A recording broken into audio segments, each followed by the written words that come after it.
পুরী হোক বা দীঘাই হোক, ভগবান তো অন্তর থেকে ডাকলেই সেখানেই আমরা ভগবান পাবো।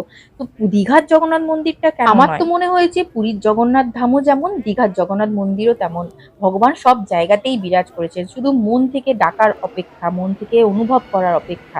আমরা যেখানেই ডাকবো সেখানেই ভগবানকে পাবো। যদিও এটা আমার নিজস্ব মতামত, আপনাদের কি মনে হয়? কথা বলতে বলতে আমি পৌঁছেও গেলাম গর্ভগৃহে। এই চারিপাশে দেখিয়ে দিচ্ছিলাম। গর্ভগৃহে পৌঁছানোর আগে 4টে দুয়ার পার করেছি। আর এই যে দেখুন, জয় জগন্নাথ, সবাই বলুন জয় জগন্নাথ। এই যে জগন্নাথ দেবের দেখছেন কত ভিডিও ফটো সবাই তোলার জন্য মানে ব্যস্ত, সবাই যে যার নিজের ক্যামেরা বন্দি করছেন বাবা জগন্নাথ দেবকে। আর এত ভালো লাগছিল, একদম সামনে থেকে আমি পৌঁছেছিলাম, যদিও কিছুক্ষণের জন্য, কিন্তু ফটো সেভাবে তুলতে পারিনি। মন ভরে আমি দেখেছি। আর সেই সময় আরতিও হচ্ছিল, এত ভালো লাগছিল।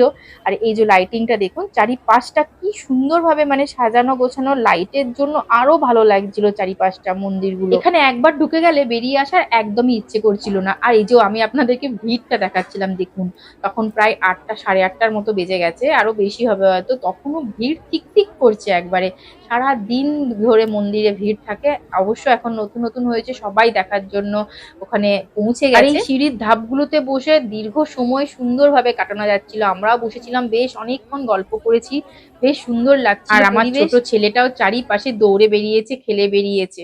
আর এই যে কিছু সুন্দর সুন্দর ছবি তুলে রেখেছিলাম, যেটা আপনাদের সাথে শেয়ার করছি। চলুন টাটা, সবাই ভালো থাকবেন, সুস্থ থাকবেন, দেখা হচ্ছে নেক্সট ভিডিওতে। ভগবান সবার মঙ্গল করুক। জয় বাবা জগন্নাথ।